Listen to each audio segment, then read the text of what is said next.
Hello everybody, Asia here. Today I'm going to be talking to you about one of my favorite subjects, aiding our transition into a new season. And the 20th of March is a really important day because it marks the first day of spring officially, and we can finally see the light at the end of the long tunnel of winter. Longer days, more sunshine, more outdoors activities, possibilities.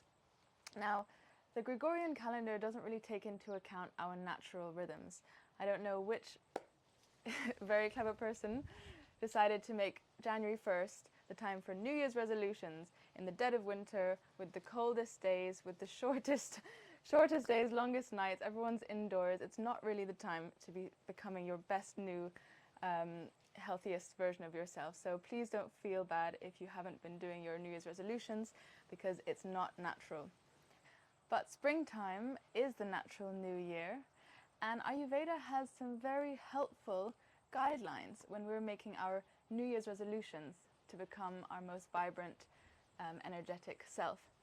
So what Ayurveda says is that the qualities of this time of year are heavy, wet, cold.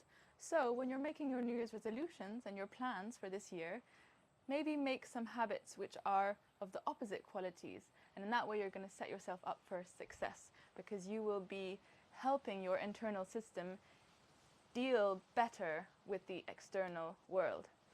And Ayurveda helps us one step further. It gives us 5 pathways that we can easily categorize these new changes that we want to make in our lives.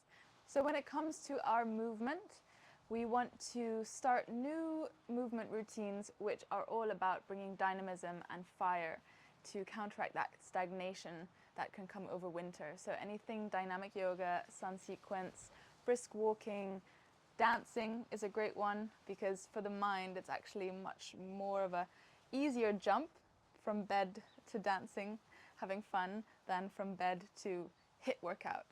So just be kind on yourself and do things which you love as well, because sometimes movement and exercise when we're feeling quite kapha is a bit of a challenge. So do things which you love.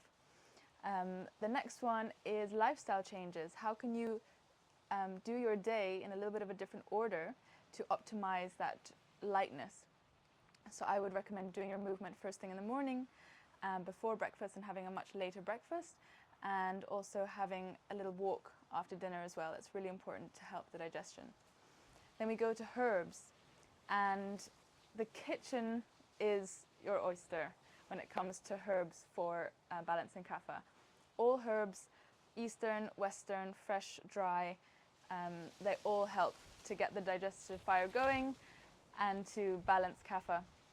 And if you also want to sip ginger tea throughout the day, you can't go wrong with that, or make CCF tea, or even incorporate triphala into your daily routine to just help those pipes flow a little bit easier. And then we talk about therapies as well. Now, kapha balancing time, springtime, is not the time that we want to be using lots of heavy oils on the body.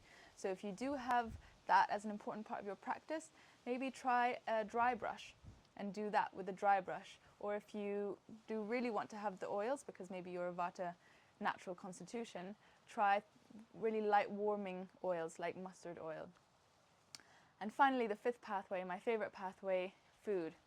A really good thing to do when we're moving into a new season, but especially in kapha season, is to do a cleanse. And I know that our team is creating a cleanse, follow along cleanse in April, but you can't do a cleanse for 3 months for the whole season. So what's really equally important is to learn what foods you can incorporate into your diet, so that you're not relying so much on the ghee, the salt, that umami taste, which is great for balancing vata, but which aggravates kapha. So when we're not using salt and lots of oil, we need to rely on herbs, on textures, on spices to keep it interesting and keep it delicious. On the 20th of March, I'm really excited to announce a masterclass, which is all going to be about breaking that myth that cleansing and detoxing foods that support balancing kapha, breaking that myth that they are boring and tasteless. So we'll be creating a lovely Buddha bowl with lots of amazing textures and tastes, and it will be really easy. We could all follow along, and food brings people together. So I hope to see you there at 20th of March, 5:30 p.m, so that by the time we're done with it, you have a lovely dish for dinner. Much love, and I hope you have a beautiful transition from winter into spring.